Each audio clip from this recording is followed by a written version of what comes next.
더불어민주당 국회의원 김병주입니다. 군합발로 짓이겨진 민주주의, 김병주 리스트는 국가폭력입니다. 내란의 빌드, 방첩사 정치사찰과 김병주 블랙리스트, 그 추악한 음모를 끝까지 밝히겠습니다. 존경하는 국민 여러분, 국회의원 김병주입니다. 오늘 저는 억장이 무너지는 참담한 심정으로 이 자리에 섰습니다. 국민과 국가를 위해서는 하나밖에 없는 목숨을 기꺼이 바치겠다는 각오로 평생을 군에 몸담았습니다. 그러나 윤석열 내란 정권에서 군은 국민을 지키는 방패가 아니라 권력을 지키는 사병으로 전략했습니다. 최근 드러난 방첩사 김병주 리스트는 단순한 문건이 아닙니다.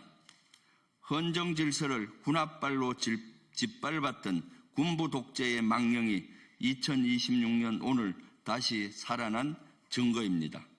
민주주의의 심장을 겨눈 비열한 국가 폭력입니다. 윤석열 정권의 방첩사 불법 사찰은 단순한 동향 파악이 아닙니다. 12.3 내란을 실행하기 위해 군 내부의 반대 세력을 미리 속아내고 입을 막으려 한 계획된 숙청의 살인부입니다. 살생부입니다.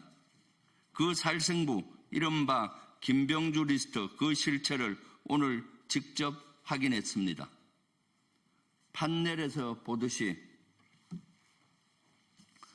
저와 고향이 같다는 이유만으로 6명, 근무연이 있다는 이유로 14명, 고등학교 동문이라는 이유로 3명, 총 23명이 김병주 리스트에 포함되어 있었습니다.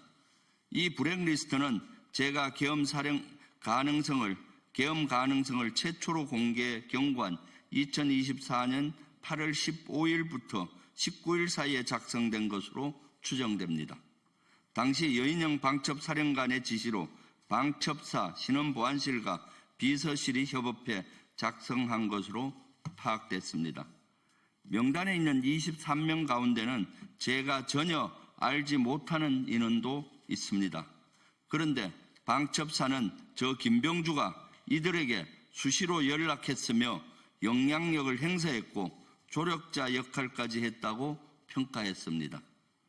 군인의 자부심으로 국가에 충성하는 후배들이 김병주와 함께 일하고 고향이 같다는 이유만으로 잠재적 위협 인물이라는 낙인이 찍힌 채 공포와 모멸감을 견뎌야 했습니다.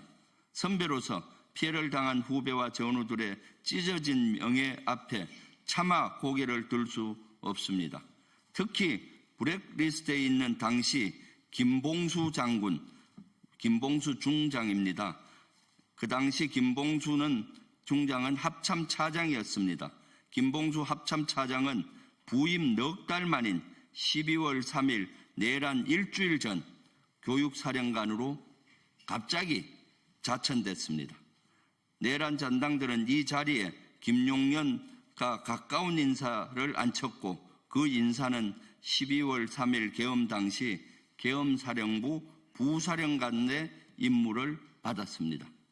이는 명백한 내란 준비 작업입니다.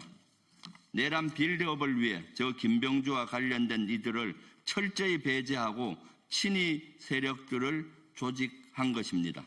불법 사찰 리스트는 용산 대통령실 밀실로 흘러 들어갔음이 분명해 보입니다.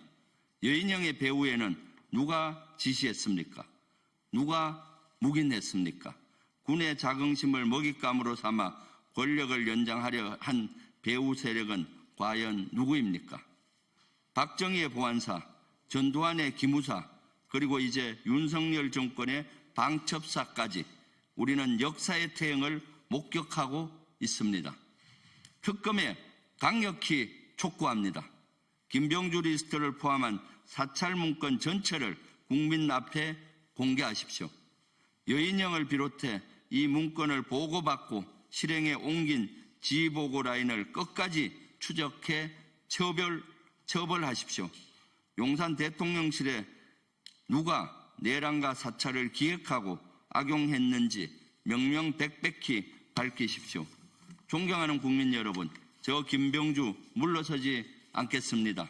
이 싸움은 개인의 명예를 위한 싸움이 아닙니다. 대한민국 국군의 사유화를 막고 다시는 전우들이 정치의 재물이 되지 않도록 하는 군의 독립 선언입니다. 민주주의는 군합발보다 강합니다. 진실은 조작된 리스트보다 깊습니다. 고지가 점령될 때까지, 군이 다시 국민품으로 돌아갈 때까지 저는 멈추지 않고 진격하겠습니다. 함께 해 주십시오. 꼭 승리하겠습니다. 감사합니다.